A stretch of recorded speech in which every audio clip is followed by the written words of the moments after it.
Bismillahir-Rahmanir-Rahim. Federal ministers, distinguished ambassadors, parliamentarians, respected head of minorities, community, ladies and gentlemen, Assalamu alaikum, good evening. Today we are gathered to observe the National Minority Day, a day to recognize the contributions of our non-Muslim citizens to the progress and development of Pakistan. It also serves as a solemn reminder of our shared responsibilities to build a society where individuals of all faiths can together in dignity, equality, and freedom. As you are aware, Islam upholds the principles of peace, justice, and sanity of human dignity. A shining example of this is the Charter of Medina, granted equal rights to all communities, including non-Muslims, within the first Islamic state. In the same spirit, Quaid-e-Azam Muhammad Ali Jinnah envisioned a Pakistan where every citizen, regardless of his religion, enjoy equal rights. His vision of unity, tolerance continues to guide the state policies to this date. Ladies and gentlemen, we hold in high regards the contributions made by our minority communities to the strength and progress of our nation. The state has taken practical measures to promote inclusion and ensure equal opportunities to all.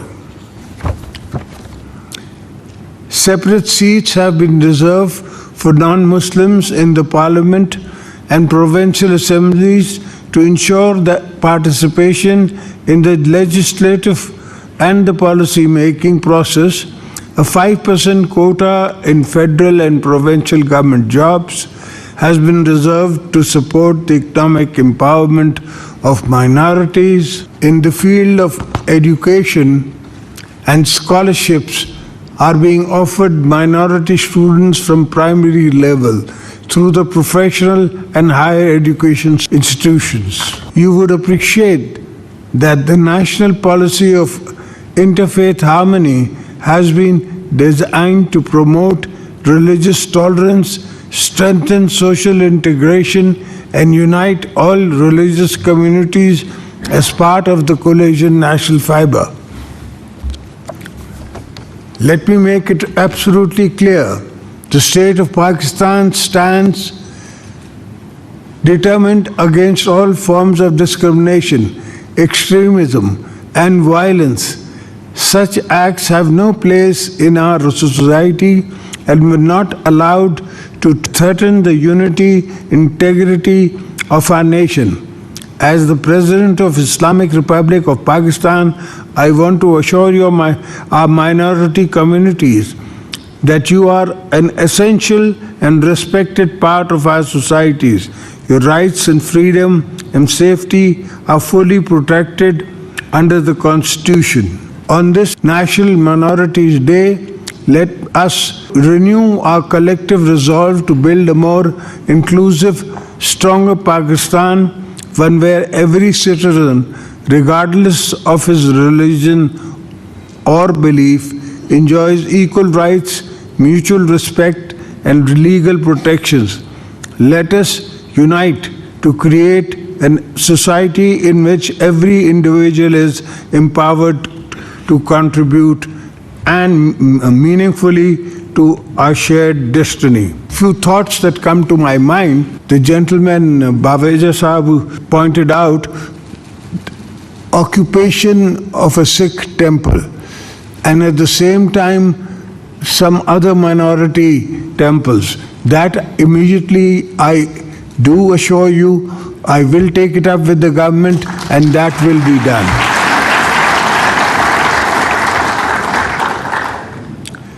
The other thing which I would appreciate the minister to do is keep a scholarships for minorities record, that we know that HSN has given 10 scholarships to the minorities.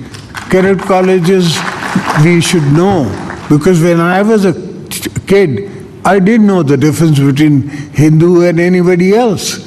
We all lived together in a boys' college, and Christian boys were there, and so were Hindu boys there, very much so, and very educated, total Pakistani spirit. We never found any difference. Even today, I come from a city of Karachi, where there used to be lots of Catholic and lots of Parsis. We should look after minorities we do have, and we shall, inshallah, with the help of everybody here, go forward, and if ever you need me, I'm always around. Pakistan Zindabad.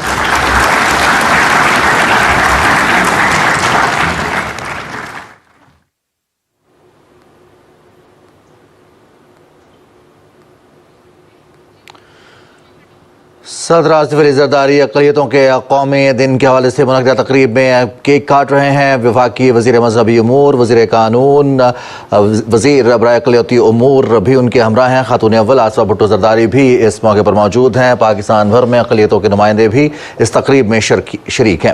ایوان صدر میں منعقدہ تقریب پاکستان میں اقلیتوں کے قومی دن کے حوالے سے تقریب کا انعقاد کیا گیا ہے. صدر آصف علی زرداری پچھلی حکومتوں کے مقابلے میں بہت بہتر جو ہے ریلیشن شپ رہی ہے. دوسرا آپ نے سوال کیا نیب یا دیگر اداروں کا. دیکھیں ہمارا پاسٹ ایکسپیرینس بہت خراب رہا ہے اور ہمیشہ ان اداروں کو استعمال کرتی ہیں وہ سیاسی حکومتیں جنہیں پاکستان پیپلز پارٹی کی مقبولیت کی وجہ سے پرابلم ہوتا ہے. اس وقت میں نہیں کہوں گا، ہاں پرابلمز جہاں بھی ہوتے ہیں ہم خود چاہتے ہیں کہ یہ جو بھی ہمارے چاہے پروونشل اینٹی کرپشن کے ادارہ ہو، چاہے نیب ہو، چاہے ایف آئی اے ہو، کوئی بھی غلط کام ہو تو اس پہ پراپر ایکشن لے، لیکن پولیٹیکل انٹرفیئرنس نہیں ہونی چاہیے. اس وقت کوئی ایسی خاص انڈیکیشن نہیں ہے. اگر یہ بتائیے گا کہ آج منارٹیز ڈے ہے، کل ایک منارٹی مارچ ہوا ہے جس میں جو منارٹی کے لوگ تھے ان کا مطالبہ تھا کہ سندھ میں جو جبری مذہبی تبدیلی ہے وہ بہت زیادہ بڑھتی جا رہی ہے، جس کے باعث جو کم سے بچیاں ہیں ان کی شادیاں ہو رہی ہے، اس کی روک تھام کے لیے کوئی قانون سازی ہو رہی ہے؟ کیا دیکھیں اس میں ہم نے قانون سازی کی تھی، اس میں ایشوز آئے تھے اور وہ ایشوز میں زیادہ نہیں دہرانا چاہتا، اس لیے کہ ایک بڑا مسئلہ یہ تھا کہ اگر پیرنٹس مذہب چینج کرتے ہیں کیونکہ اڈلٹس ہیں اپنی مرضی سے، تو ان کے بچوں کا کیا ہوگا. تو یہ پیچیدگیاں کچھ تھی جن کو ہم نے ریزالو کرنا ہے، لیکن جہاں پہ بھی فورسڈ کنورژن ہے وہ تو نہ اس کی کوئی قانون اجازت دیتا ہے، نہ مذہب اجازت دیتا ہے ہمارا کسی کو بھی جبری طور پہ اس کا مذہب تبدیل کرنا. اس کو بالکل ایسی کوئی چیز، ایسے کوئی واقعہ ہوتا ہے تو اس پہ ایکشن لیا جاتا ہے. کراچی میں الیکشن سے قبل جو ہے وہ نیب کو ختم کرنے کے لیے تمام ہی سیاسی جماعتیں جو ہے مطالبے بھی اور بیانات دے رہی تھیں، لیکن جس طریقے سے گورنمنٹ چینج ہوئی ہے اس کے بعد نیب کا جو ہے وہ اب نام لینے کے لیے کوئی تیار نہیں ہے. کیا وجوہات ہے اس کی؟ نہیں، نیب کے قوانین تو آپ نے دیکھا بہت چینج ہو گئے، ایسی کوئی ایشو نہیں ہے. آئی ڈونٹ نو، نیب کا تو نام میں نے 3 بار ابھی نام لیا ہے. میں تو چاہ رہا ہوں کہ جو بھی کرپٹ پریکٹسز ان کو ختم کرنا چاہیے، لیکن پولیٹیکل وکٹمائزیشن نہیں ہونی چاہیے. بڑی کلیئر ہے اور قوانین میں امینڈمنٹس بھی آئیں اس حوالے سے کافی. شاہ صاحب کراچی میں ایکسیڈنٹ سے جو ہے کافی جانیں ضائع ہوئی. کل بھی جو بچے مرے، کچھ لوگ جو ہے ڈمپر مارنا یا جو ہے ڈمپروں کو آگ لگا رہے ہیں. کیا کراچی میں کوئی سازش ہو رہی ہے ماحول خراب کرنے کی؟ دیکھیں میں ایشو ضرور جو کل ایکسیڈنٹ ہوا تھا کل صبح جس میں 2 نوجوانوں کی، ایک بچی اور ایک بچے کی جان گئی، بہت افسوس ہوا. سختی سے مذمت کرتا ہوں جو بھی غلط چلاتا ہے، بٹ اس کے بعد پھر جو 7 ڈمپر جلائے گئے اور صبح 3 ساڑھے 3 بجے، تو اسے کچھ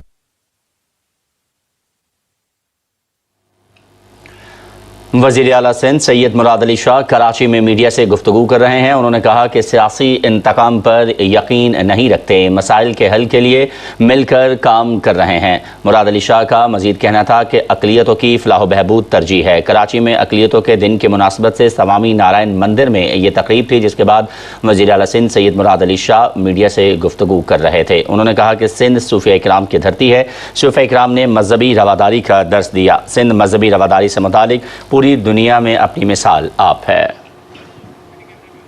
یہ تھی تازہ ترین. جب زمین پکارا سوچا رہا. دونوں ایک میں صرف آپ کے سامنے مختصر الفاظ میں ایک تکلیف رکھوں گا, اور دوسرا جو لیڈیز اینڈ جینٹلمین جو آپ اس ہال میں موجود ہیں, may it be the members of faculty, may it be the students, may be those who are going to graduate from this institute, یا جو آپ کو پڑھا رہے ہوں گے, وہ سب جو بھی سلسلے میں آپ you are going through ایک ایسی لڑائی لڑنے کو آپ جا رہے ہیں جس میں میں سمجھتا ہوں کہ آپ ٹارچ بیررز ہیں, آپ رے آف ہوپ ہیں, آپ کے ساتھ ہماری زندگی کی بہتری جڑی ہوئی ہے. میں یہ سمجھتا ہوں کہ right life is no vegetative right. It is not just, it is about patient care. It is about right to good life. It's a contract between the state and these pharmacists. It is a contract between an individual, ایک عام شہری کے درمیان جو ریاست کا معاہدہ ہے, اس کے آپ ایک پیوٹل کی پلیئر ہیں اس کے اندر آپ, اور آپ کے ساتھ جڑی ہوئی لوگوں کی توقعات ہیں. تو آپ جس سفر پر روانہ ہو رہے ہیں, آج وہ کس حالت میں کھڑا ہے اس کا ایک حق ہے. ہم 250 ملین لوگوں کا ملک ہیں. ہمیں عام طور پہ تیسری دنیا کہا جاتا ہے. ہم وہ لوگ ہیں جو جی ڈی پی ریشو میں 0.1% ٹیکس پیز نہیں ہیں. ہم انڈائریکٹ ٹیکسز کے ساتھ مارے ہوئے غربت کے نیچے دبے ہوئے لوگ ہیں. ہم وہ لوگ ہیں جہاں ہیلتھ کیئر سسٹم نہیں ہے. آپ کے رورل اور اربن کی ڈیوائڈ اتنی ڈیپنڈ ہے, وہ کلیویج اتنی تقسیم اور بانٹی گئی ہے کہ اس کے اندر کچھ اب دوبارہ بہتری لانے کے لیے ایک جان جوکھن کا کام ہے اور ایک بڑی انویسٹمنٹ کا کام ہے. آپ ایسے ماحول میں اپنی خدمات ان 250 ملین لوگوں کو دینے کے لیے باہر نکل رہے ہیں, جہاں کویکری عروج پر ہے, جہاں پر آپ نے جب دیہات کی طرف رخ کرنا ہے یا رورل اربن کریکٹر کے ٹاؤنز کی طرف جانا ہے, تو آپ کے چیلنجز اور ہمنگس ہو جائیں گے اور بڑھ جائیں گے. May it be a case of giving a dose to a patient, that is a novel story. اس کا متعلق تو میں بھی تصور بھی نہیں کر رہا. میں تو آج یہ دیکھ رہا ہوں کہ جس کے ہاتھ سے وہ میڈیسن ڈسپینس ہو رہی ہے میرے پاس, either he or she is qualified for that. میں تو یہ دیکھ رہا ہوں کہ میری ایک بہت بڑی آبادی بالکل میڈیکل ہیلتھ کیئر کے اور پیشنٹ کیئر کے اس تصور سے ناواقف ہے جس کی گفتگو میں نے ابھی سنی. میں ایک دیہاتی آدمی ہوں. میں جب اپنے گاؤں سے نکلتا ہوں, میں اپنے قصبے تک جاتا ہوں اور میں اپنے شہر تک آتا ہوں, تو میں 3 مختلف زندگیوں میں سے گزر کر آتا ہوں. اور میری آپ سب سے درخواست ہے کہ اس کے ساتھ کوئی مایوسی نہیں ہے. یہ آپ لوگوں کا یہاں پر بیٹھنا, آج اس بات کا ادراک کرنا.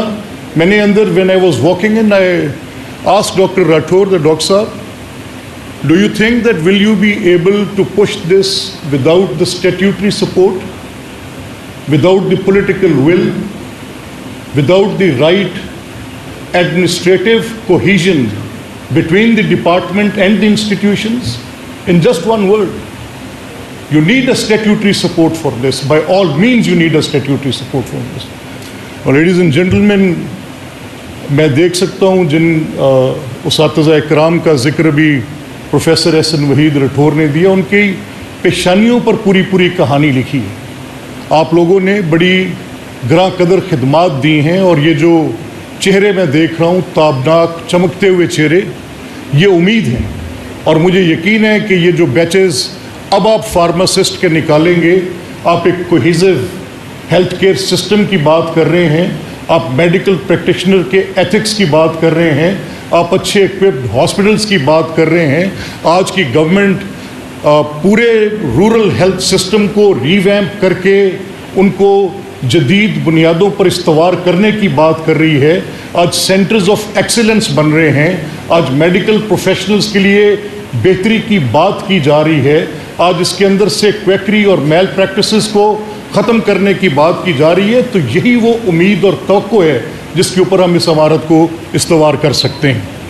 میں I won't take much of your time because آپ سارے لوگ اپنی اپنی فیلڈ کے ایکسپرٹس ہیں. جو نوجوان یہاں پر بیٹھے ہیں, میری بیٹیاں, بیٹے, بہن, بھائی, یہ سب اپنے اپنے I can see that light on their faces. I can see that appetite for doing that good, their keen interest when these eminent speakers were speaking, what Dr. Ubaid was saying.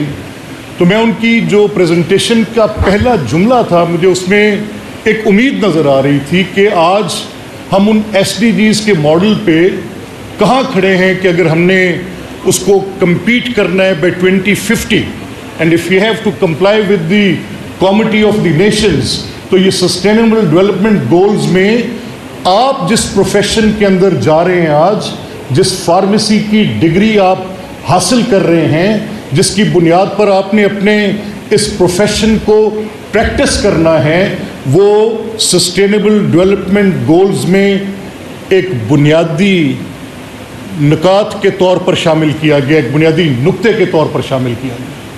اس طرح مجھے doctor Qureshi کی بات میں بھی بڑا اچھا لگا کہ یہ I'll just tell you a story of a film, of a Hollywood film I just watched few years back. اب مجھے اس کا نام تو شاید یاد نہیں رہ گیا, بٹ اس کی کاسٹ جو تھی وہ that was very I really liked them. تو میں ان کا بڑا مداح تھا ان دونوں فلمی اداکاروں کا. And you know that Hollywood is in practice of making good films of heroic stories, of good stories of medicine, and that was a story of a medicine of some hospital where they were curing some sort of madness by giving a certain dose.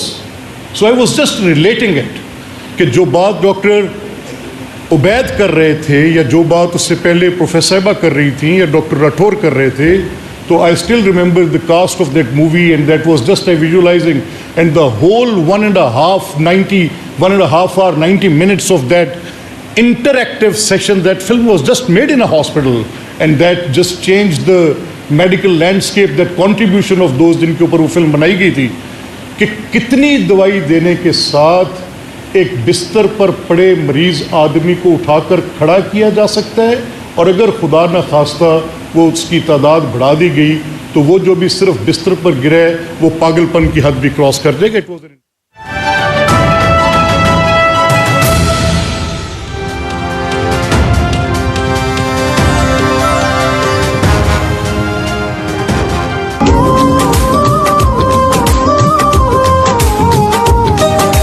مٹی کے تعویذ بنا کے نام وطن کا گلے لگا کے ہر مشکل سے. And Turkey. I welcome His Excellency the Ambassador of Azerbaijan, Khizr Faradov, to be here and grace this occasion. The people of Pakistan sincerely thank the people of Azerbaijan for standing with us during these 18 days of escalation.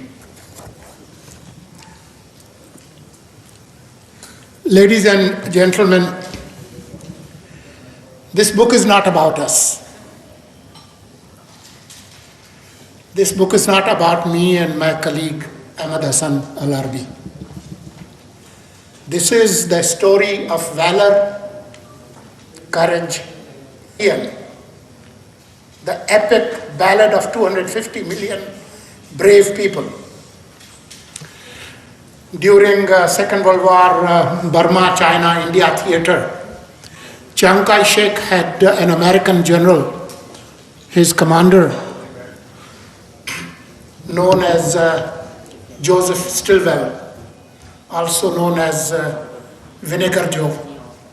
He coined a term actually mocking Chiang Kai-shek that he is a glorified clerk. So I and Ahmed Hassan actually are nothing but glorified clerks tasked to document 18 days of escalation, starting with the Pahalgam carnage on the afternoon of April 22nd and ending on May 10th. We are here today not to celebrate our effort, but to present a ledger of truth in an age of manufactured lies. This book was not conceived in comfort or written in detachment. It was born in the thick of a storm of misinformation, war hysteria, and geopolitical brinkmanship. It chronicles the anatomy of a deception so meticulously crafted that it could have altered the course of South Asian history had it gone unchallenged.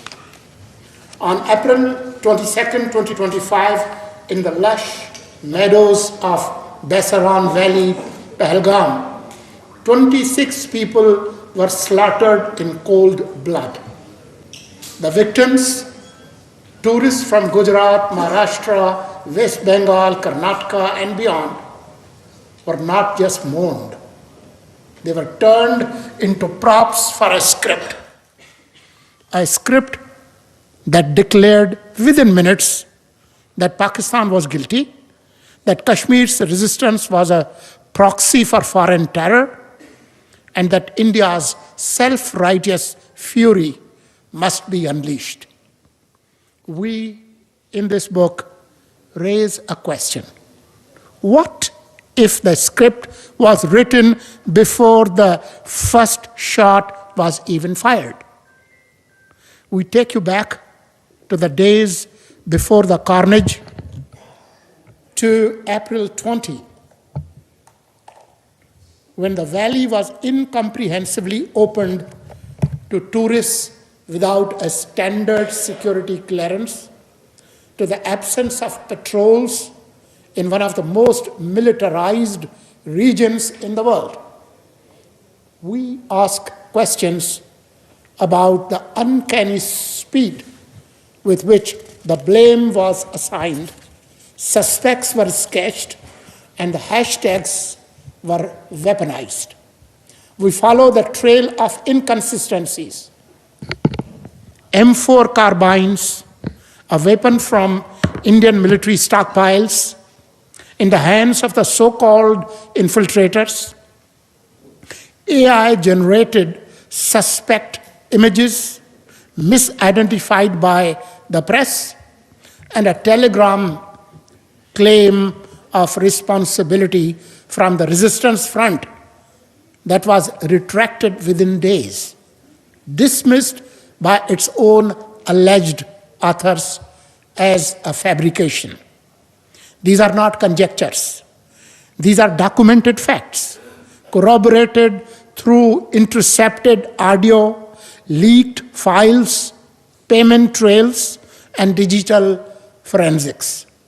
They show a tragedy transformed into a political instrument, a manufactured pretext to suspend 65 years old Indus Water Treaty, to rally a domestic electorate, to brand Pakistan as an eternal enemy, and to suffocate the voices of Kashmiri dissent. India's response was not the spontaneous grief of a wounded nation.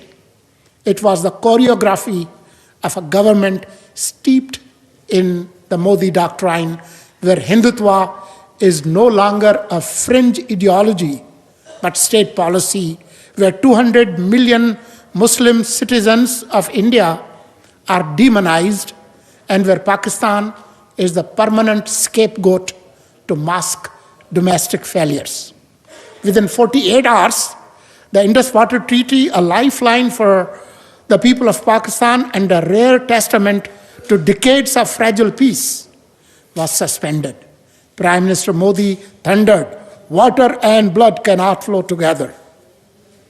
But The Hague's Permanent Court of Arbitration would later rule the suspension illegal, reaffirming that the treaty remains binding until both nations agree to terminate it. By then, the damage was done. The threat to Pakistan's water security had been made, and the precedent of weaponizing the shared resources was set. For 18 days, the region teetered on the edge. We saw diplomatic expulsions, artillery exchanges, civil defense drills, and a media war that turned screaming anchors into generals. But we also saw Pakistan's restraint, offers for neutral investigation, appeals to the United Nations, and the quiet readiness of a military prepared to answer misadventure in every domain. We saw the precision of Operation Bunyanun Marsus, launched on May 10, not as a reckless escalation, but as a calibrated message that Pakistan will respond when pushed, but it will not be baited into war for someone else's political theater. This book is structured to bear witness. It opens with Pahalgam playbook, narrates the chronology of a lie, stories of victims whose grief was weaponized, about the media's jingoism, the rhetorics of leaders, and the convenient framing of the TRF. It moves through the theater of deceit, exposing contradictions, security lapses, and voices defying the official line. It decodes Modi's Hindutva doctrine, places Pahalgam with earlier false flag precedents from Chitty Singhpura to Pulwama, and examines the ideological and strategic aims of this deception. It records in granular detail the 18-day crisis, the build-up, the counter-strike, the operational doctrines, the cyber and electronic warfare, the ceasefire dynamics, and the global diplomatic overtures. And it ends with lessons, strategic takeaways from Bunyanun Marsus, Pakistan's rewriting of the global script, and the aftermath's hard reckoning. We have not written a rebuttal to Indian propaganda. We have excavated the truth beneath it. This is not a counter-narrative. It is the narrative. We did this knowing the risks. Those who orchestrate deception on this scale do not forgive those who expose it. But journalism and history writing is all about the discipline of verification, the courage to speak when silence is safer, and the refusal to let history be written only by the victors. This work belongs to many, to the unnamed intelligence officers and forensic analysts in Pakistan and abroad, who brought us hard evidence when easy lies were more accessible, profitable, and could be monetized for eyeballs. This is for the whistleblowers who crossed lines of duty to keep faith and win humanity. This is for every soldier who stood guard while their country was maligned. This is for every journalist who refused to echo the chorus of blame. And this is for the people of Kashmir, whose lullabies are drowned by the hum of drones, whose grief has been misappropriated for someone else's agenda. This book is also a record for the world, a warning that when the international community rewards propaganda with silence, it licenses its reputation. If the world accepts Pahalgam's scripted version as truth, it will normalize deceit as a doctrine. History will record Pahalgam as more than a tragedy. It will record it as the spark that tested Pakistan's diplomatic patience, military discipline, and national unity. History will remember that in those 18 days of escalation, the easier path was rage, but the chosen one was resolve. We stand here today not as victors, but as witnesses. We have simply done our clerical job to log the facts, to preserve the evidence, and to ensure that when history's jury convenes, the record will be complete. So I invite you to read this book not as an accusation, but as a shield, a safeguard against the next weaponization of grief, the next theater of deceit. Because in wars fought with hashtags and deepfakes, with doctored footage and monetized headlines, the first casualty is truth. And the last line of defense is the printed word. The propaganda may trend, but the truth endures. Thank you.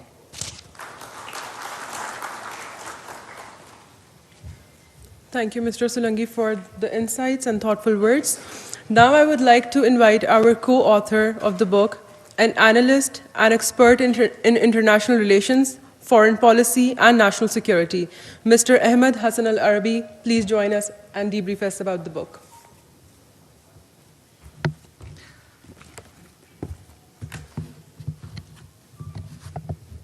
Bismillahirrahmanirrahim.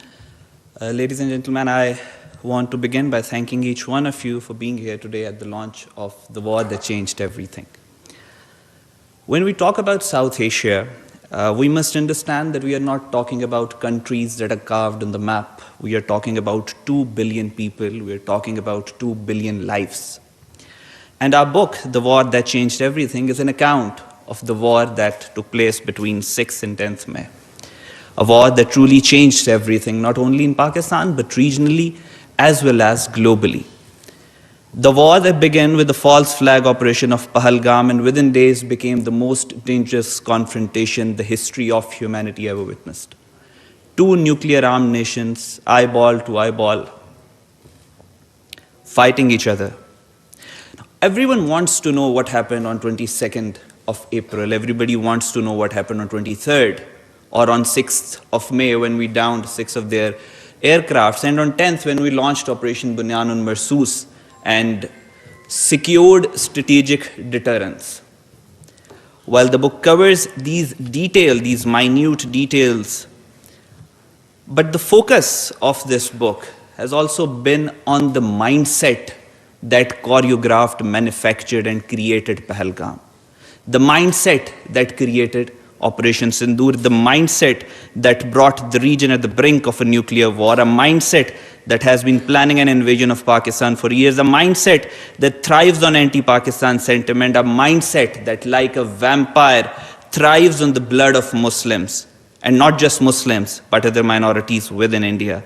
It is the mindset that destroyed 500 churches in last 4 years. It is the mindset that destroyed mosques, the mindset that is famous for so-called bulldozer justice.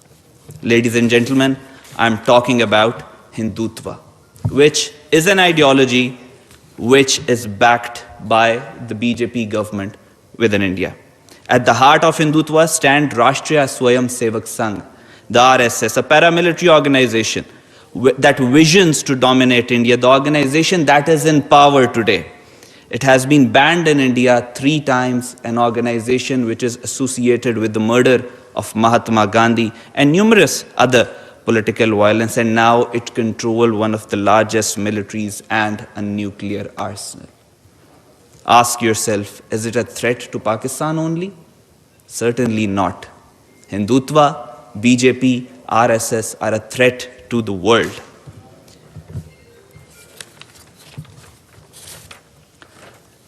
The concept of Hindu Rashtra translates into a Khand Bharat, a fictitious extremist dream that demands the subjugation of every identity that does not conform with the Hindutva majoritarian framework. It targets not only Pakistan, but Nepal, Bangladesh, Sri Lanka, Afghanistan. In fact, some of the official religious leaders of India have claimed the right to dominate as far west as Saudi Arabia, even the Holy Kaaba. As the founding father of Pakistan, Quaid-e-Azam Muhammad Ali Jinnah, told Arab leaders when he was advocating for Pakistan's creation that the fascism emerging from the east of Pakistan, from India, had to be stopped. That is the reason why Pakistan is a necessity. And it is Pakistan that is holding back these fascists. And now decades later, you can see exactly the same thing unfolding. The war that changed everything shows how Hindutva doctrine transforms diplomacy into terrorism, dialogue into dictatorship, national security into an electoral weapon. It was an attack. The tragedy of Pahalgam, the event of Pahalgam, was not just an attack on civilians, it was an attack on truth itself. It demonstrated the dangerous precision with which the state can choreograph an incident, mobilize propaganda, and steer a nuclear-armed region to the brink of a war. The world must understand Hindutva is not an internal Indian matter, it's a transnational security threat. It's a toxic recipe that contains every ingredient ever despised by humanity: Islamophobia, misinformation, hubris, and a warped view of the world. Today, the enemy is Pakistan because Pakistan stands in the way of its expansionist designs. Tomorrow, it could be anyone who dares to resist, both within and outside. Ladies and gentlemen, our responsibility as researchers, journalists, policymakers, and citizens is to expose these designs with evidence, to counter falsehood with facts, to ensure that truth is not the first casualty of war. In this book is not merely a rebuttal to propaganda, it is a record for history, because, as Solanki Saab said, while lies may trend, only truth endures. Pakistan, Hamesha Zindabad.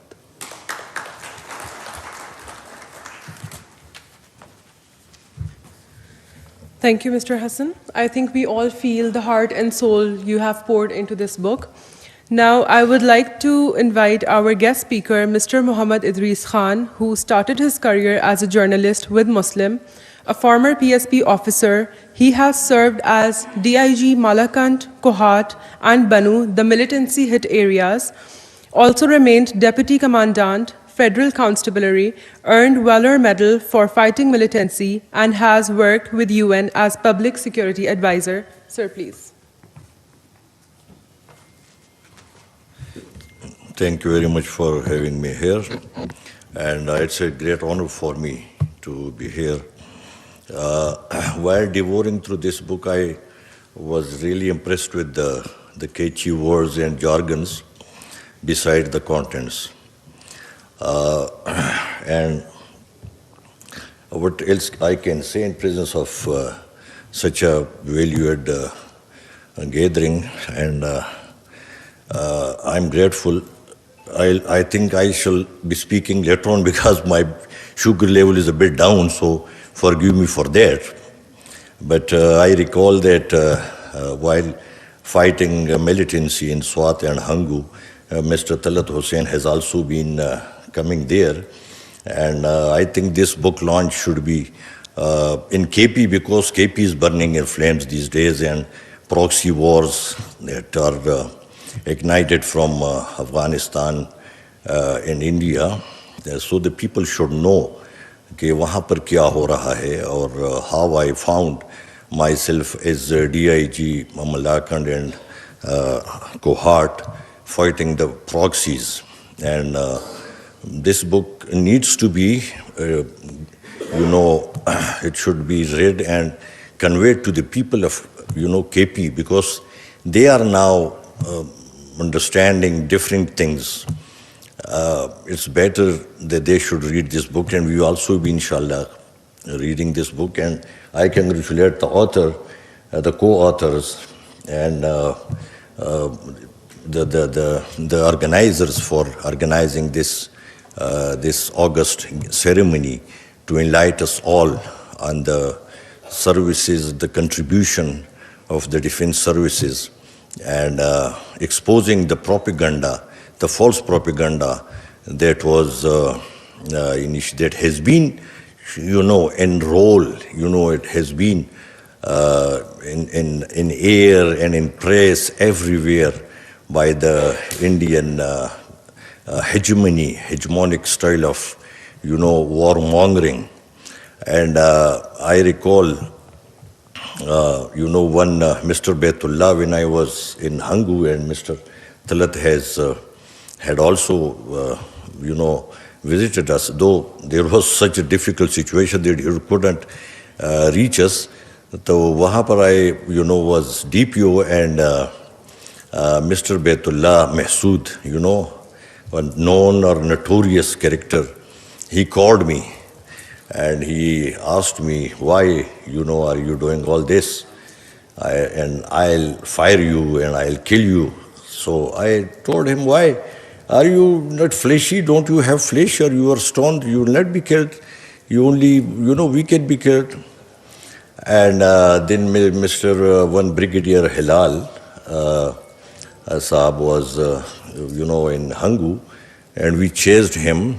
But the most important thing that I wanted to share here is that one gentleman, in the meanwhile, while we combated them and, they fled away, one gentleman called me, and since his number was saved with me, so I said, where are you? We are in trouble. We have been encircled by militants, and you are... He said, in Pashto, he said, Bachshwi, you are saved. Why? Because you are gunman with the DSP. He said, no, you didn't know. I was, an infiltrator. So he told me that, you can't, get hold of me because I'm in Afghanistan. And it was the time, dear sir, Mr. Talasab, it was the time when the embassies were, established on the border in Afghanistan, on the border with Pakistan. So this, the proxy side of the, this war or terrorism, and he was, a gunman with the DSP, and, because he was like our informer. That's why I had saved his number. So then I was in Swat, and I must share these, because these great writers and journalists, they have spoken much on the topic. So I'll just share my experiences, and that's also with the permission of these distinguished journalists and guests. We were in Swat, and Mr. Talat Saab had also come there, and there is an area in Upper Swat that is called Mata. In Mata, there is shower.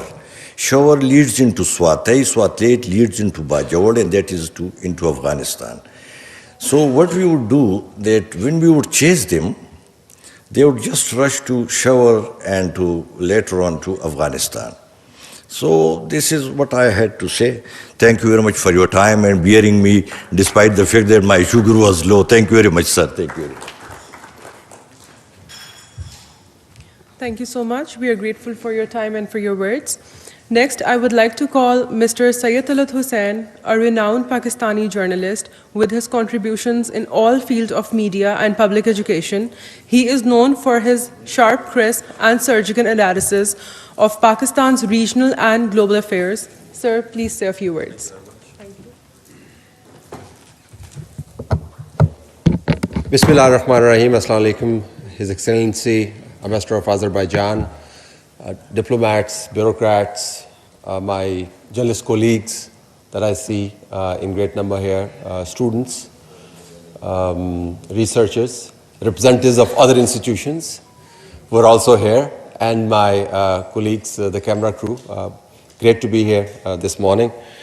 Idris Saab has very kindly attributed valor to me. I was only doing my duty. I just happened to be there, like so many of other colleagues who were there. I'll give you a perspective on, a journalist perspective on this book. I have a tendency to read text that is sent to me, so I did read this book, all 298 pages. And the citations are also quite remarkable, I think 586 or something. From a journalist point of view, so much has happened in the past 3 or 4 months that it's hard to keep count. So for me, the first value of the book is that it gives you a great chronology of how things unfolded and what happened at what particular point in time and who said what. So it is more like a reference book for me. Dr. Hassan and Solanki Saab, just to let you know that I did put a rigorous audit of your sourcing, and 10% of your sources were put to AI, and they did check out. So you can congratulate yourself that AI also endorses your sourcing. So it's a remarkably well-sourced and cited book. And these are not like Wikipedia sources, these are authentic sources. So for me, the value is in sourcing and citation and chronology. The other is that when you put all this information together, it creates a picture. It gives you a sense of why things were happening the way they were happening. So there's no big interpretation of those events, but the information is put together in such a way that you would find a picture to emerge. And this is not just a picture about Indian attack on Pakistan. It's a picture of what designs Indians can create to carry forward their strategic agenda. So I find it fascinating that the fundamental job that we do as journalists is to document history. And though these days journalism is more opinion than fact, but academicians have done a remarkable job of putting together fact and therefore squeeze a space for opinion, because facts speak for themselves. You don't have to agree with everything that the book says. I certainly would find issue with certain interpretations, but we're entitled to our opinions. We're not entitled to our facts. And I think that's the real value of the book. And certain things that came to my knowledge, these were oversights. I could not chase them at that particular point in time. For instance, the X-Files that you had put out there, we had heard about them in the thick of the war at that time. I did not read them when we were covering it. But here I got the opportunity to read each and every transcript that was given. And again, when you read things, they give you a sense of reality. So there's a lot of great material there.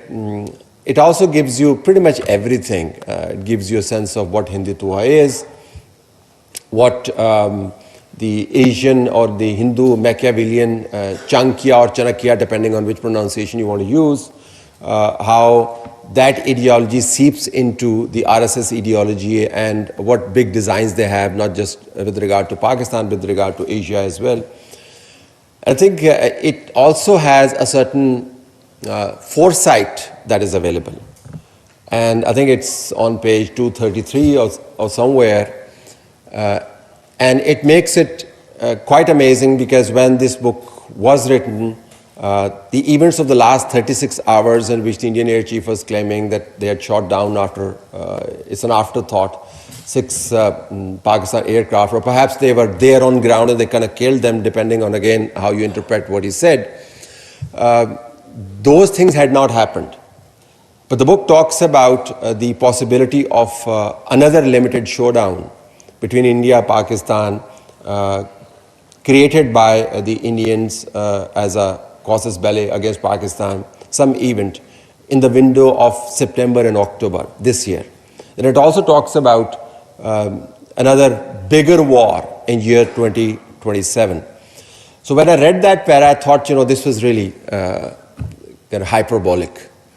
But having seen the events of the last 36 hours, I can tell you that this is great foresight. They cite it to be the work of intelligence assessments, that India will probably do something in September, October, and then another attack is planned in year 2027. And now Indians are kind of, ratcheting it up and taking it to that level where a context is being created for another conflict. So that way, it is not really history. It is also futuristic. You would also find a lot of value in terms of handy references. We do a daily grind kind of work, and we need to go back to our research sources. So I keep this book with me most of the time because I need to go back to, again, as I said, who said what and what was said at what particular point in time. And the book is available as a handy tool of information. It does miss out on a few things. I think I would have wanted, given the fact that Dr. Hassan does a lot of work in IR, the regional and the global context to it. There is enough material out there to suggest that India's attack on Pakistan or provocation against Pakistan is not just a lone South Asian event. It is closely connected with what Israel did to Iran, and perhaps also backwards connected with what Putin did to Ukraine. So if you were to sort of put these wars in that context, there seems to be a new paradigm emerging where bigger powers want to grab territory, kowtow, and force smaller countries into submission and expand their area of influence. So something much bigger than India-Pakistan confrontation is happening right around our borders. Perhaps the next book should be focusing on that as well. Now, the best part of the book is that it is fresh from the oven and it is not written like 8 years down the line. And this is a trend in Pakistan which has to be welcomed and thoroughly applauded because, number one, we are not given to reading much. And I went to Said Book Bank last night to check whether the book will be displayed there or not. Because Solanki Sahib gave me, a thadda of soft text which I had to print and create my own book. So I was looking for a hardcover, which I'm sure I'll get now. And I asked them, what is the book reading trend in Pakistan? And they said that it's like on the decline. And one reason for that is that books that are out there seem outdated. This is a generation that wants to see things now in the present and wants to know about events that are impacting their lives as they live them on a daily basis. This book does exactly that. So kudos to you for coming out with great documentation of a big event. You would find a lot of strain of nationalism in this book. I'm not big on nationalism, I'm big on patriotism, and there's a difference between the two. But you could contest the authors on their interpretation, but I think you'll have a very hard time contesting on their research. So it's authentic, you should all read it. Great to know that young generation is sitting there. Pick up this book, go through it, and 50 chapters, make it like a pre-digested food for you. So you don't have to labor through running text. So there are headlines and sub-headlines and chapters and sub-chapters. So you can pick and choose. So you don't have to spend long hours and burn the candle from both ends in case there's load shedding in your household. You can just do it while sitting in a restaurant or standing and waiting for a flight to catch and read a few chapters. So again, great contribution, and I'm very glad that I got to read the raw paper of the text. Now I am looking forward to getting the hard copy. Thank you very much.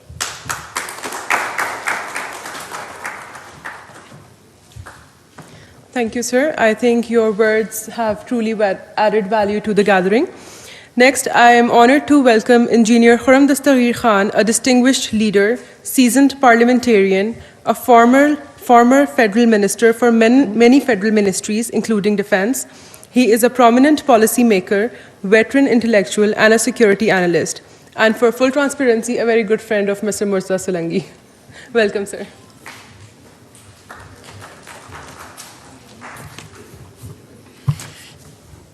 Bismillahirrahmanirrahim. Thank you, Solanki Saab, for roping me into this. And he roped me in by sending me a soft copy a few days ago. I'm delighted to be here this afternoon in front of such a distinguished audience.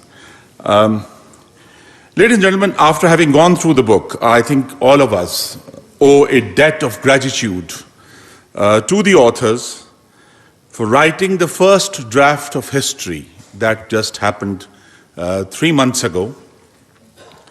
And as Talat Sahib very rightly said, this is a first draft of history based scrupulously on the rough draft of history, which is journalism and our daily news that we read.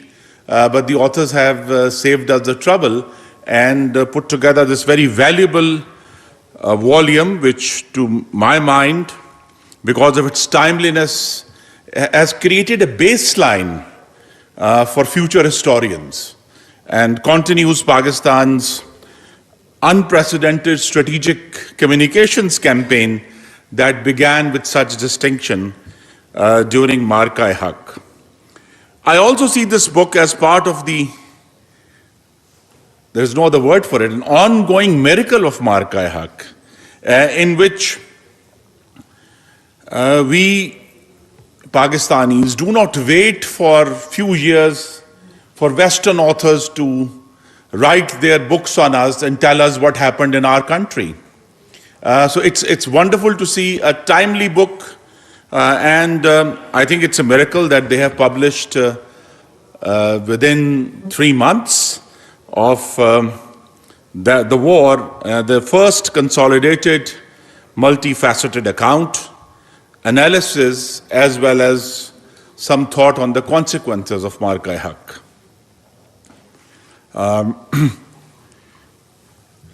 What I found most interesting, I think I want to emphasize this, as Mr. Solanki and Mr. Al-Arabi have written, it is also the miracle, ladies and gentlemen, of a Pakistan fortified unexpectedly, elevated strategically, unified domestically, and repositioned globally. Something that we did not expect, I would say, on the 5th of May, 2025. So there might be a little bit of exaggeration in the title of the book, but yeah, it did change a great deal. It is a moment that we should see clearly. Because first we have to behold the ashes of Hindutva's hubris. There's an ash heap on which on the top lie the charred remains of Indian air defense. But underneath there are cinders of Indian ambitions, which for the time being are burnt beyond recognition. Their ambition to become a permanent member of the UN Security Council, their ambitions for regional hegemony, their ambitions to prove a counterweight to China, their ambition and their designation as net security provider in the Indo-Pacific region, their ambition of dehyphenating themselves from Pakistan, and their ambition to use the Israeli playbook in Kashmir. So all these ambitions, if we decide to be very realistic and say that they are not destroyed completely, but a tremendous setback is there for us to see. And if the punitive tariffs that have been imposed on India and equally punitive rhetoric coming out of the White House is any guide, the United States seems to be rediscovering that there is an ash heap where India used to be. And it's not just this defeat in war, it is this long array of diplomatic debacles that has followed Hindutva's military defeat. In direct contradiction to PM Modi's protestations, President Trump has to date taken credit more than 36 times for ceasefire in the Indo-Pak war. The US President, to my mind, has added insult to injury by using the words mediate, Kashmir, and he has re-hyphenated India and Pakistan. These are all notions that are inimical to India's inflated self-image of transcending South Asia. Again, something that we did not foresee or could imagine on the 5th of May, 2025. And what we have seen, I think it's worth noticing that India's post-war diplomatic efforts to prosecute and damage Pakistan in FATF, in IMF, in the World Bank, in SCO and BRICS have all failed. And let me quote the famous French Foreign Minister Talleyrand on what Operation Sindoor has turned out to be. And he said, "C'est plus qu'un crime, c'est un faux." It was worse than a crime, it was a mistake. It turned out to be a mistake. And it exposed India's military limitations, it exposed India's pretensions, and against all expectations, even our own expectations. I think again, I keep emphasizing what our expectations were on the 5th of May, that we have essentially sort of given up Pakistan's serious role in South Asia and said, yeah, India is too strong, it spends like 11 times each year on defense than we do. But what happened in the war that changed everything is that Pakistan's outmaneuvered and outclassed an enemy an order of magnitude bigger in economy, bigger in population, and bigger in conventional arms. And in doing so, ladies and gentlemen, Pakistan has sent a pretender superpower reeling back into the rank of middle powers. So this pretension of that India is a great power and it's a rising power, for the time being at least, it is back in the rank of middle powers. And we should not be complacent or too happy about this, because of course they will regroup and they will try to sort of gather their national power and national strengths together to regain what they have lost. But what we have gained, ladies and gentlemen, and I think the authors write in the book, is, I'll quote them, Pakistan has long stood at the receiving end of international skepticism. How many soldiers we bury or how many children we mourn makes no difference. No matter how often we warn of Indian adventurism or submit dossiers to the United Nations, we are more often than not judged guilty before we can prove our innocence. This is what changed. If not, again, not completely, but at least we have begun to change this. And Pakistan's victory, still it seems to me, I will be very candid, was an entirely unexpected expression of national power. We who look into these things, because I believe that this triumph is all the more staggering because it came in the middle of a milieu of disillusionment with the Pakistani state. And as we all have been watching, one particular political party has been on the warpath. It has raised the specter of the national breakup by invoking 1971 and has been attacking all institutions of the state and their leaders in a very, very harsh manner. Yet, when it counted during those 4 days, Pakistan's civilian and military leadership came together. Some people will disagree with this, but the truth is that Prime Minister Shehbaz Sharif and Field Marshal Asim Munir, they showed unprecedented coordination. And the three armed forces also came together in an unprecedented battlefield integration. Again, something that we didn't expect. And what this harmony has done is, it has vindicated Pakistan's now many decades old but recent deepening of strategic relationship with China. And this has also stunned the world. I was fortunate to be a member of the Prime Minister's delegation that was sent in June to the United Nations, to Washington, to UN, to the UK and European Union. And our delegation strengths were three.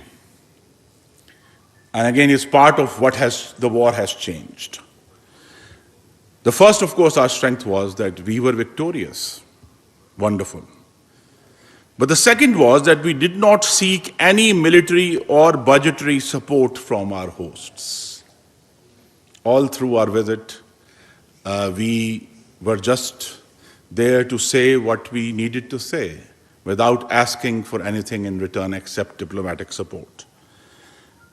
And the third was, and this is the fact that remains, that Pakistan has sought and is seeking peace while India apparently is embarked on a perpetual war and wants to plunge us in a perpetual war. And what we saw during our visit was that Afghanistan and the US presence is now fading from memory.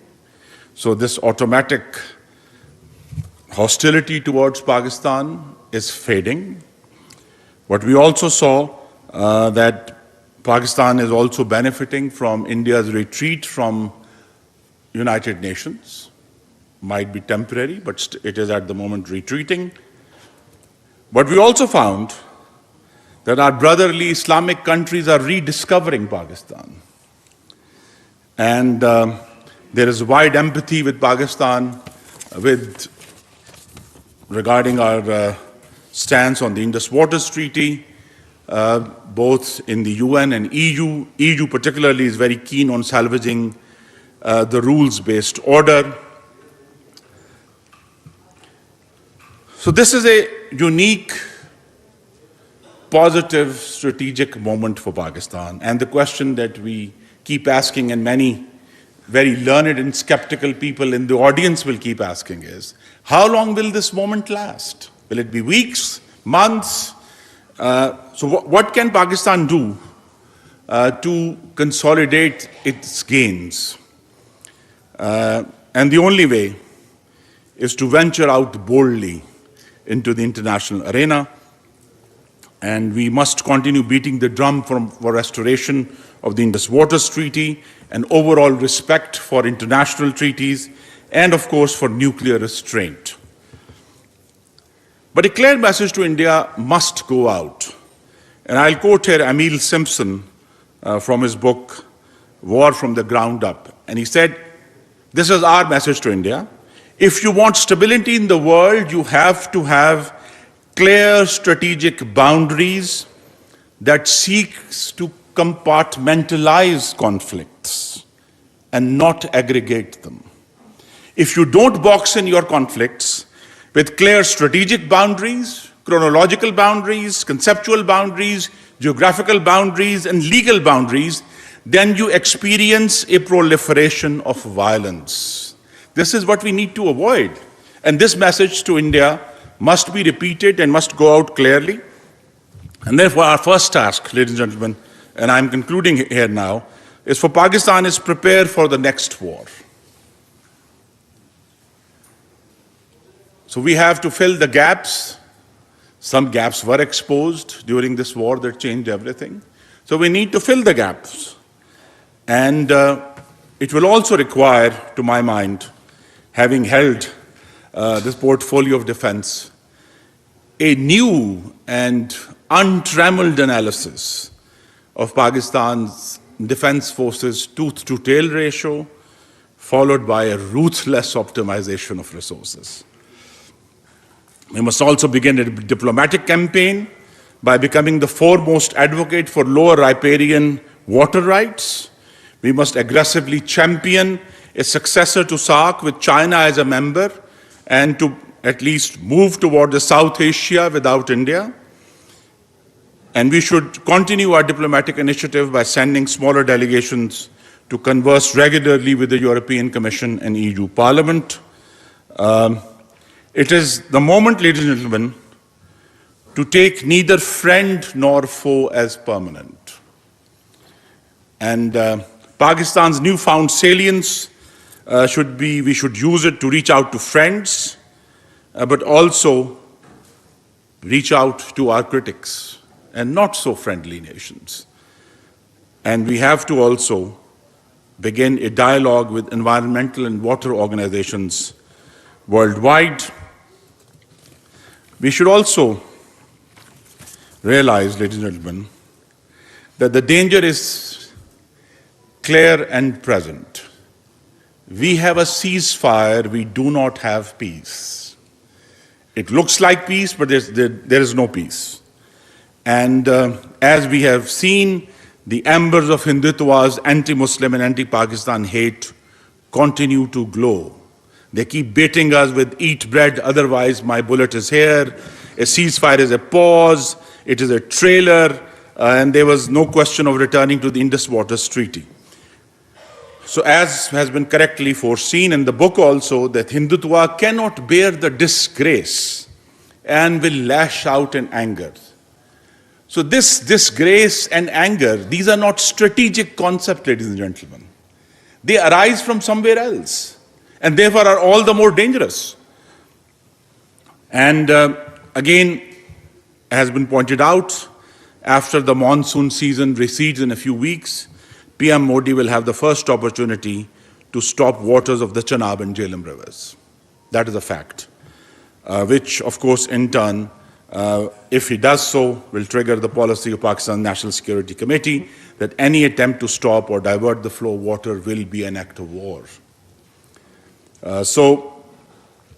It's a rare, hopeful and positive time, but it's also a time of peril, and it's time of clear analysis. So, ladies and gentlemen, I will conclude by saying that it is rare for nations to be granted an opportunity for a strategic reset. After a quarter century of internal strife and international suspicion, Nawa-i-Waqt has provided Pakistan with this rare, precious moment. Shakespeare said long ago, "There is a tide in the affairs of men, which taken at the floods leads on to fortune. And on such a full sea we are now afloat, and we must take the current when it serves, or lose our ventures." It is time for the Pakistani state to draw the right lessons, global as well as domestic, from the war, and not fall prey either to hubris or to complacency. We must seize this strategic moment, and I'm delighted to say that Murtaza Solanki and Ahmad Al-Arabi's book has illuminated our way forward. Pakistan Paindabad. Wama alayna illa al-balagh.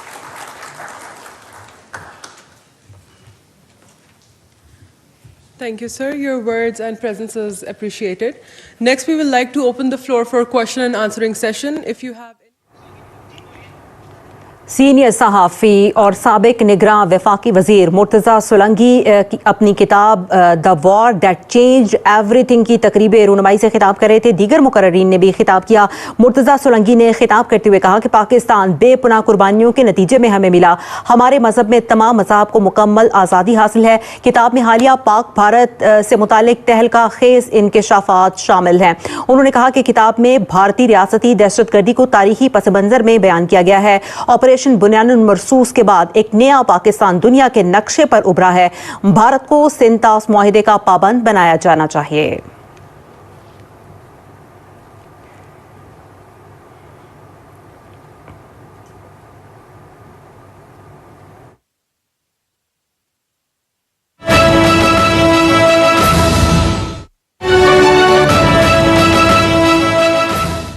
इंशाअल्लाह ताला आपका जो मुकदमा है इंशाअल्लाह ताला वो मैं लड़ूंगा। आपके लिए जो भी सहूलियात जो है हम ला सके लाएंगे। کیونکہ بہت آسان بات ہے جب ہم اسلام آباد میں، کراچی میں، لاہور میں، خیبر پختونخوا کی بات کرتے ہیں تو وہ صرف ہمیں یا دہشت گردی کے نام سے پہچانتے ہیں یا جو ہے وہ کہتے ہیں کہ وہاں پر جو ہے دہشت گردی ہے اور یہ چیزیں ہیں. لیکن ہم نے اپنے صوبے کا سافٹ امیج کریٹ کرنا ہے آپ لوگوں کے ذریعے. آپ نے آج جو ایکسپو کی ہے اور یہاں پر 50-60 کمپنیاں، ہمارے پنجاب سے ہمارے دوست آئے ہوئے ہیں، ہمارے سندھ سے یہاں پر دوست آئے ہوئے ہیں، ہمارے اپنے صوبے کے کاروباری حضرات یہاں پر انویسٹمنٹ کر رہے ہیں.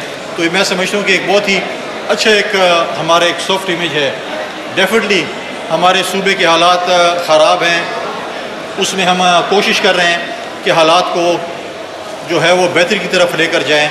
اور ہمیں اپنے جیسے بھی بات ہوئی مارکے حق کے حوالے سے ہمیں اپنے فوج پہ اعتماد ہے کہ جو اپنے دشمن کو، جو اپنے آپ پہ بڑا فخر محسوس کرتا تھا اپنے ریزرو کے حوالے سے، اپنے فوجی جو ان کے پاس آلات تھے ان سے، اپنی فوج سے کیا کیا کچھ تھے جو فخر سے ہمیشہ کہتے تھے.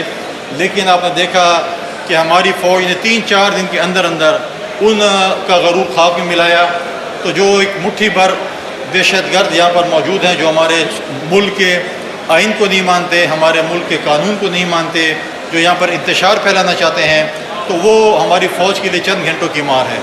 لیکن اس میں ہمیں مسائل یہ ہیں کہ ملک کے اندر آپریشن کرنا ایک بہت بڑی ذمہ داری ہوتی ہے. تو ہم ہر اس طبقہ فکر کے لوگوں کو، ہر سیاسی جماعت کے اس ایشو کو کہ یہ آپریشن نہیں ہونا چاہیے، ہم اس کو ویلکم کرتے ہیں. ہمیں اس کا حل نکالنا ہے، چاہے وہ مذاکرات کے ذریعے ہو.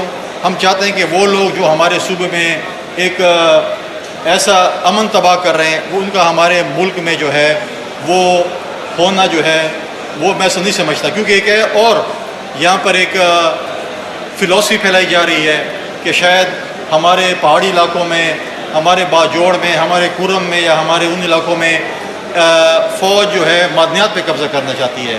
تو میرا سوال یہ ہے کہ جو پشاور میں بدامنی ہے، ڈیر اسماعیل خان، ٹانگ، بنو لکی میں کون سی جو معدنیات ہے جس پر کوئی قبضہ کرنا چاہتا ہے اور یہاں پر بدامنی ہو رہی ہے.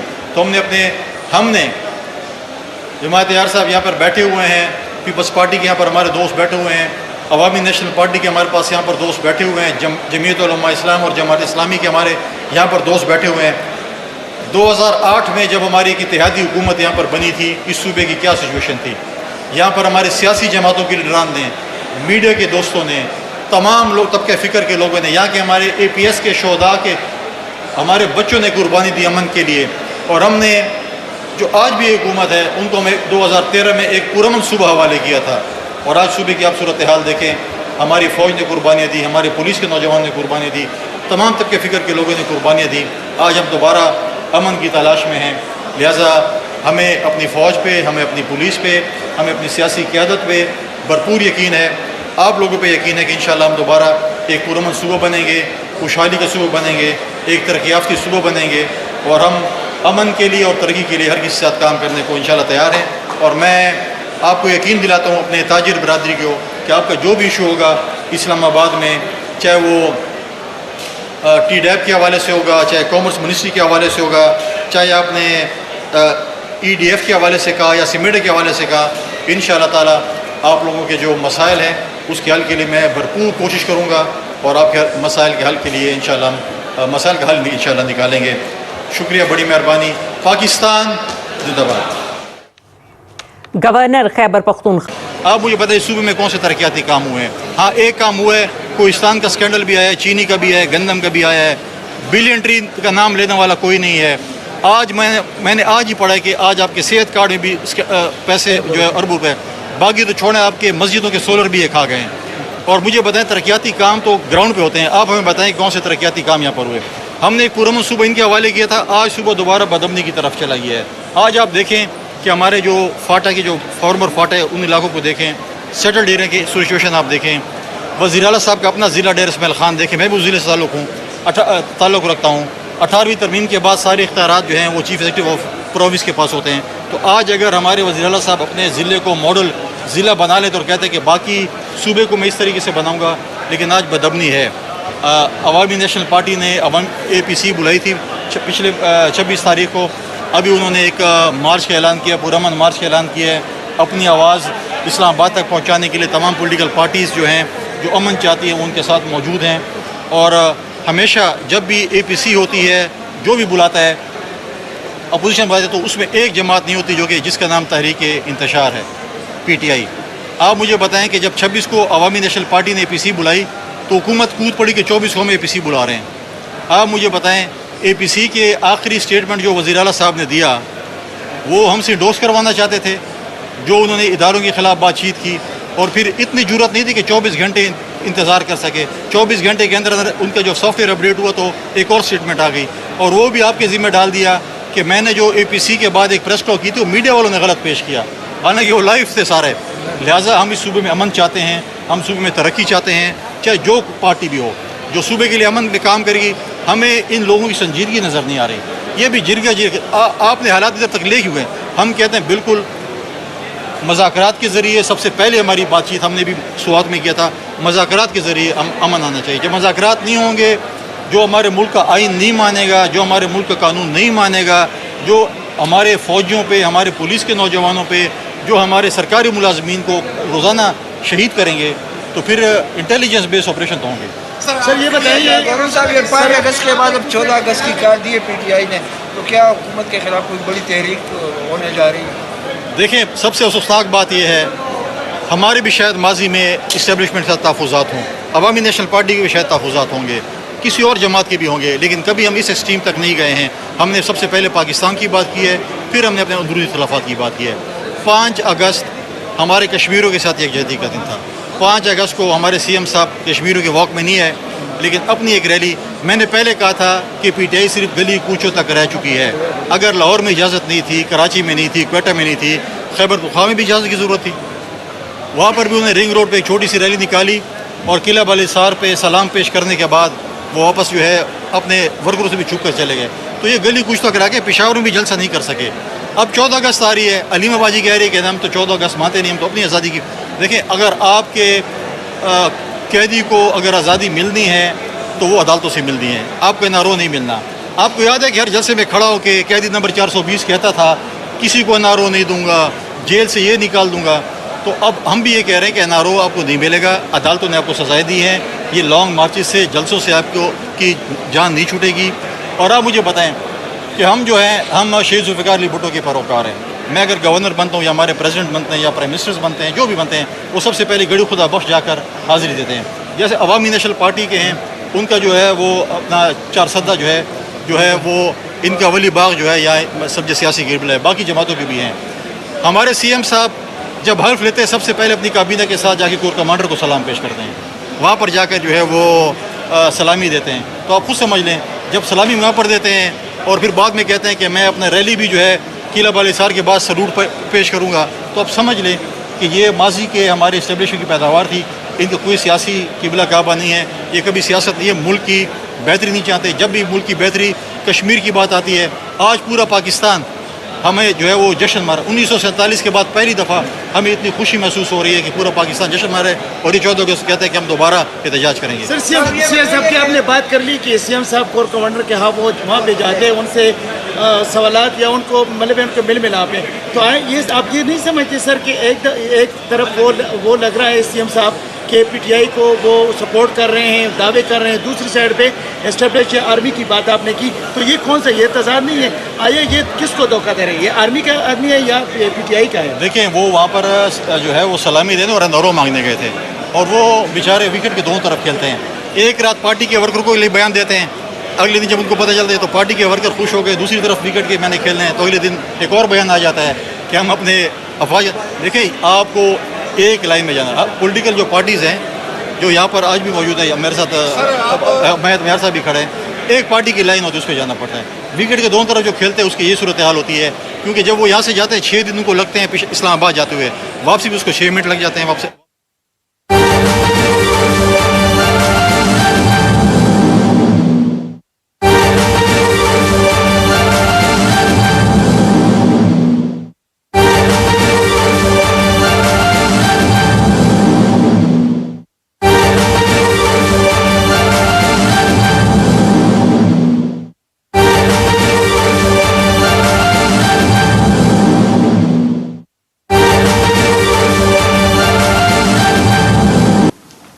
सेकंड बिड हमें मौसूल हुई है लुइस ड्रेफिस कंपनी की तरफ से, जिनका स्मॉल ग्रेन में इन्होंने बिड की है 580.75 पर मेट्रिक टन, $US पर मेट्रिक टन, और ये 25,000 मेट्रिक टन के लिए बिड कर रहे हैं। अच्छा, ये तीसरी बिड हमारे पास है EDF मैन की तरफ से। इन्होंने भी स्मॉल फाइन ग्रेड में जो है बिड की है, जिसका रेट है $539 पर मेट्रिक टन, और ये 50,000 मेट्रिक टन के लिए बिड कर रहे हैं। इनके ओरिजिन जो है, इन्होंने एनी ओरिजिन लिखा है एक्सेप्ट इंडिया, इजराइल और एनी सैंक्शन कंट्री, इसके अलावा कोई ओरिजिन दे सकते हैं। अच्छा, LDC के ओरिजिन्स हैं Thailand, Malaysia, Vietnam, Australia, Brazil, Saudi Arab, UAE, Algeria, Morocco, Indonesia. अच्छा, ये फोर्थ बिड हमारे पास है बेयर सिंडिकेट की तरफ से। इन्होंने रेट दिया है $555 पर metric ton for small grain, 25,000 metric ton के लिए, और मीडियम ग्रेन के लिए इन्होंने दिया है $550, वो भी 25,000 मेट्रिक टन के लिए। इनका ओरिजिन ब्राज़ील है। अच्छा, ये फिफ्थ हमारे पास मिस्टर सुखनैन की तरफ से लेटर है। इन्होंने रिग्रेट किया है कि ये पार्टिसिपेट नहीं कर सकते हैं बिड में। Thank you. थैंक यू जी। इसमें अब हम इस पर हमारी बिड वैल्यूएशन कमेटी इसको इवैल्यूएट करके और शाम तक ये रिपोर्ट शाया कर देगी TCP की वेबसाइट पे। और कमेटी के मेंबरान्स मैं दोबारा पढ़ लेता हूँ। इसमें मिस्टर मोहम्मद अली हैं, जो जनरल मैनेजर फाइनेंस अकाउंट्स और चीफ फाइनेंशियल ऑफिसर हैं TCP में। मिस्टर ज़फ़रुल्लाह ज़ंगेजो, जो हेड करते हैं इंटरनल ऑडिट डिवीजन को, और my self Siraj Ali, I am general manager dispatch and port operations. हमारे साथ इस बिड में सब पार्टिसिपेंट्स जिन्होंने ये टेंडर में पार्टिसिपेट किया है, उनके लोकल रिप्रेजेंटेटिव भी मौजूद हैं, और एक रिप्रेजेंटेटिव मिस्टर काशिफ जो है ट्रांसपेरेंसी इंटरनेशनल से भी इसमें मौजूद है। थैंक यू जी, थैंक यू वेरी मच। जो पहली बिड हमारे पास है वो है अल खलीज शुगर की। इन्होंने हमें रेट दिए हैं मीडियम ग्रेन में 586 पर मेट्रिक टन, और ये क्वांटिटी है इनकी 30,000 मेट्रिक टन। इनका कंट्री ऑफ ओरिजिन है यूनाइटेड अरब एमिरेट्स, UAE से। अच्छा, सेकंड बिड हमें मौसूल हुई है लुइस ड्रेफिस कंपनी की तरफ से, जिनका स्मॉल ग्रेन में इन्होंने बिड की है 580.75 पर मेट्रिक टन, $US पर मेट्रिक टन, और ये 25,000 मेट्रिक टन के लिए बिड कर रहे हैं। अच्छा, ये तीसरी बिड हमारे पास है EDF मैन की तरफ से। इन्होंने भी स्मॉल फाइन ग्रेड में जो है बिड की है, जिसका रेट है $539 पर मेट्रिक टन, और ये 50,000 मेट्रिक टन के लिए बिड कर रहे हैं। इनके ओरिजिन जो है, इन्होंने एनी ओरिजिन लिखा है एक्सेप्ट इंडिया, इजराइल और एनी सैंक्शन कंट्री, इसके अलावा कोई ओरिजिन दे सकते हैं। अच्छा, LDC के ओरिजिन्स हैं Thailand, Malaysia, Vietnam, Australia, Brazil, Saudi Arab, UAE, Algeria, Morocco, Indonesia. अच्छा, ये फोर्थ बिड हमारे पास है बेयर सिंडिकेट की तरफ से। इन्होंने रेट दिया है $555 पर metric ton for small grain, 25,000 metric ton के लिए, और मीडियम ग्रेन के लिए इन्होंने दिया है $550, वो भी 25,000 मेट्रिक टन के लिए। इनका ओरिजिन ब्राज़ील है।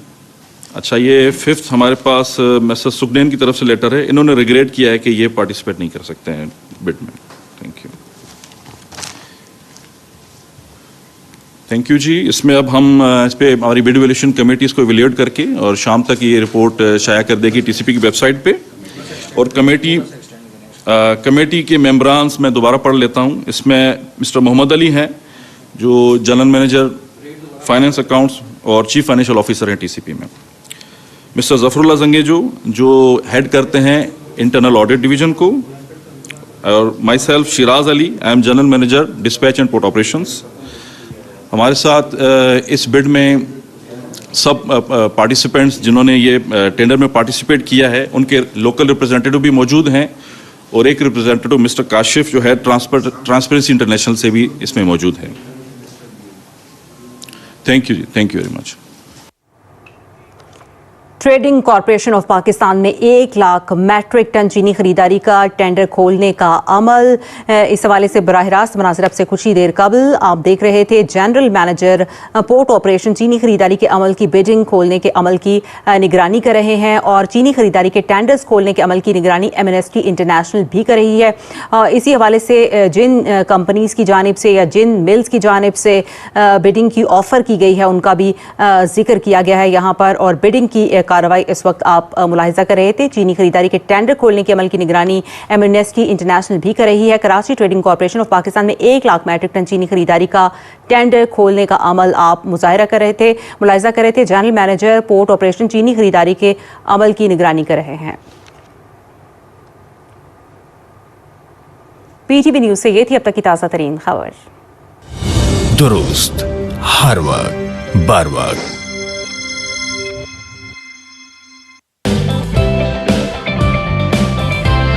सुबह ने हमारा पूरा मुल्क इस शख्सियत से, हमारा तारीख से, हमारा सकाफत से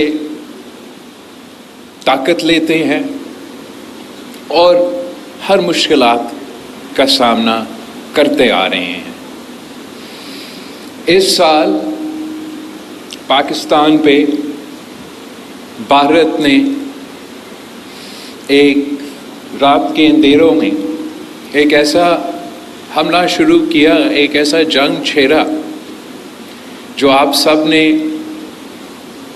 ना सिर्फ खुद देखा, खुद मुकाबला किया। और ये फ़ख्र की बात है कि पाकिस्तान ने ये जंग शुरू नहीं किया था लेकिन मुकम्मल आपने किया था और पूरा मुल्क एक होके एक इत्तेहाद के साथ हर मोर्चे पे इस मुखालिफ को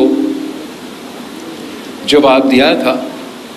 सबसे भरकर हमारा अफवाज ने, हमारा एयरफोर्स जिस अंदाज से दुश्मनों को जवाब दिया वो तो तारीख़ी है। मगर पाकिस्तान का हर शहरी ने, पाकिस्तान के नौजवान बच्चे जो सोशल मीडिया पे अपने मुल्क का पैगाम, अपना सच दुनिया के सामने पेश किए थे। पाकिस्तान के जो सफ़ीर है, जो दुनिया भर में पाकिस्तान की सफारतकारी करते हैं, उन्होंने पाकिस्तान का सफारती मोर्चा संभाला था और तमाम सियासी जमातों ने, तमाम क़ुव्वतों ने अपने मुश्किलात, अपने इख्तलाफात भूल के अपना मुल्क का दिफा किया। भारत की इबरतनाक शिकस्त के बाद भारत ने एक और बुज़दिलाना सोच के साथ पाकिस्तान को और पाकिस्तान की पानी को, पाकिस्तान की सिंधु पे एक ऐसा हमला किया है जो अपने तौर पे एक तारीख़ी हमला है। सिंतास मुआहिदा का जो इन्होंने फ़ैसला ऐलान किया है, ये इस खित्ते की तारीख़ में इस दरिया पे, हमारा सिंधु पे सबसे बड़ा हमला है। और जब भी हमारा सिंधु पे इस किस्म का हमला हुआ है तो सिंध का अवाम, इस धरती के अवाम सफ़े अव्वल का किरदार अदा करते हैं, सबसे पहले आवाज़ उठाते हैं और अपना सिंधु को बचाने के लिए मैदान में पहुंच जाते हैं। और ये इसलिए कि हमारा जो सिंधु दरिया है वो ना सिर्फ इस मुल्क का, इस धरती का, यहाँ के अवाम का एक ही पानी की रिसोर्स है, मगर ये हमारा तारीख़ से वाबस्ता है। जो हमारे हज़ारों साल तारीख़ है इंडस वैली सिविलाइजेशन का, वो इसी दरिया का से जुड़ा हुआ है। और जब मोदी या भारत इस दरिया के ख़िलाफ़ या हमारा सिंधु पे हमला करने के ऐलान करता है तो वो हमारा तहज़ीब पे, हमारा तारीख़ पे, हमारा सकाफ़त का हमला का ऐलान करते हैं। और मैं समझता हूँ कि चाहे वो पाकिस्तान के अवाम हो, चाहे वो भारत के अपने अवाम हो, वो उनके हुकूमत का इस फैसले के ख़िलाफ़ है। मैं दुनिया भर पहुँचा हूँ, अमेरिका से ले के यूरोप तक और मुख्तलिफ़ ममालिक, और जहाँ हमने पाकिस्तान के पॉइंट्स उठाई हैं, वहीं हमने जो मोदी ने सिंधु पे ये हमला किया है उसके बारे में पूरी दुनिया को बताया। जब ये जंग शुरू हुआ था तो मैंने इस दरिया के किनारे पे खड़े होकर ऐलान किया था, इस मुल्क के अवाम से वादा किया था कि मैं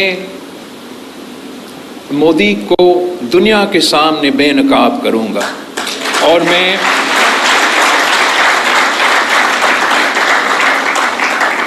ये कह सकता हूं कि हमने उसको बेनकाब कर दिया।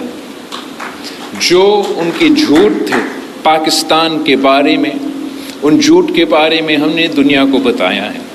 जो उन्होंने तारीख़ी तौर पे ये जो फ़ैसले किए हैं, जो तारीख़ में माजी में हमने कितने जंग लड़े हैं, मगर किसी ने ये सोचा भी नहीं कि सिंधु पे इस तरीके से हमला करना का ऐलान करे, डैम बनाने के ऐलान करे, कनाल बनाने के लिए ऐलान करे, और पाकिस्तान के 200 मिलियन आवाम को ये धमकी देना कि हम आपका पानी को रोक देंगे।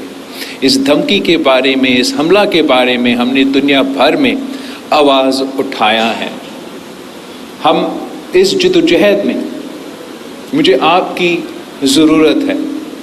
हमने सब एक हो के मोदी की बर्बारियत पे, मोदी के इस हमले के बारे में, मोदी के इस इरादे के बारे में आवाज़ उठाना है और जद्दोजहद करना है ताकि इस जुल्म को भी हम रोक सकें। मैं जानता हूँ कि आप में इतना ताकत है, इस मुल्क के अवाम में इतना ताकत है कि जंग की सूरत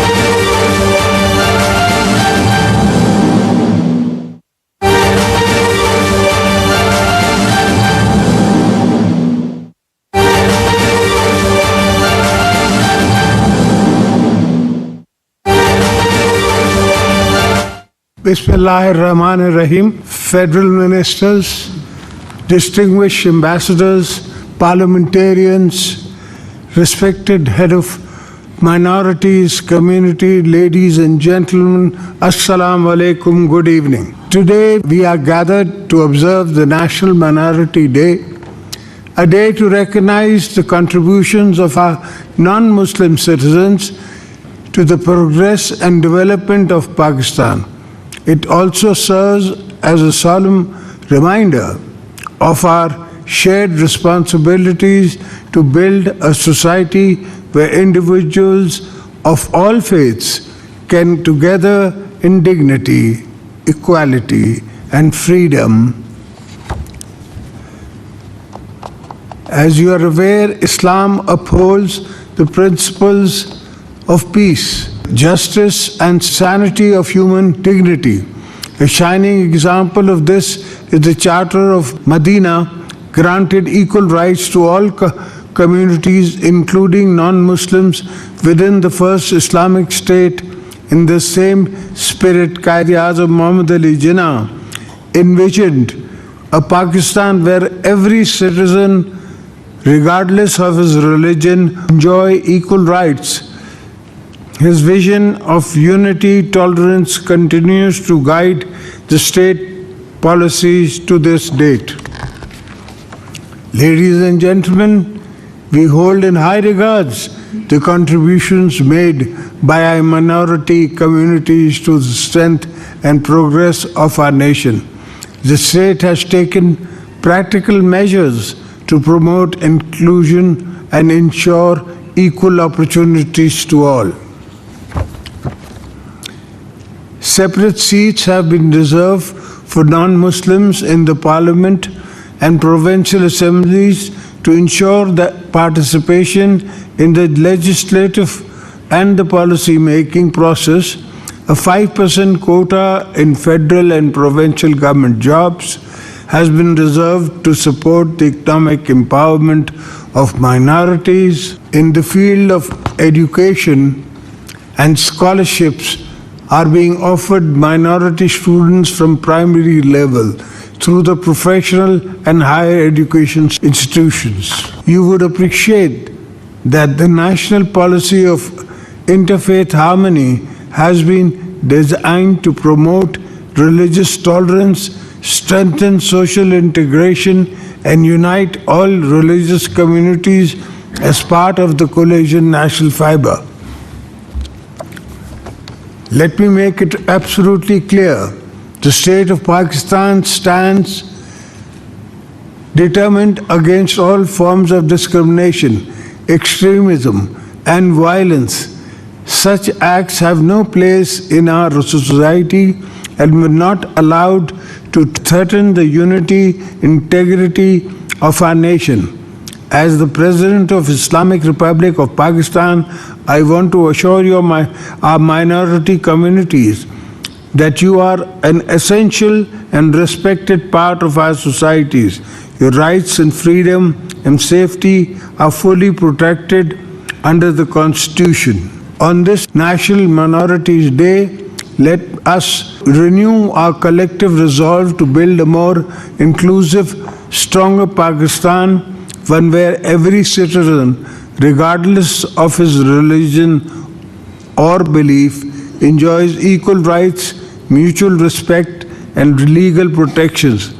Let us unite to create a society in which every individual is empowered to contribute and meaningfully to our shared destiny. Few thoughts that come to my mind. The gentleman Baveja Sahab pointed out occupation of a Sikh temple, and at the same time some other minority temples. That immediately, I do assure you, I will take it up with the government and that will be done.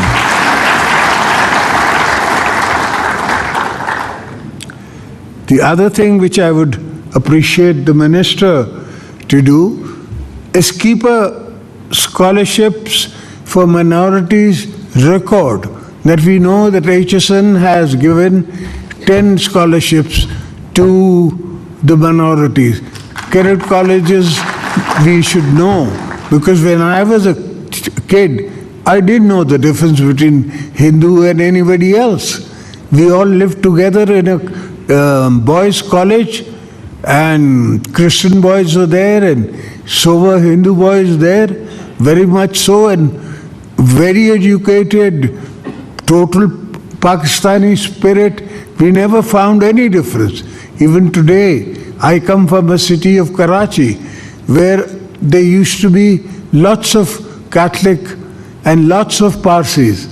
We should look after minorities we do have, and we shall, inshallah, with the help of everybody here, go forward, and if ever you need me, I'm always around. Pakistan Zindabad.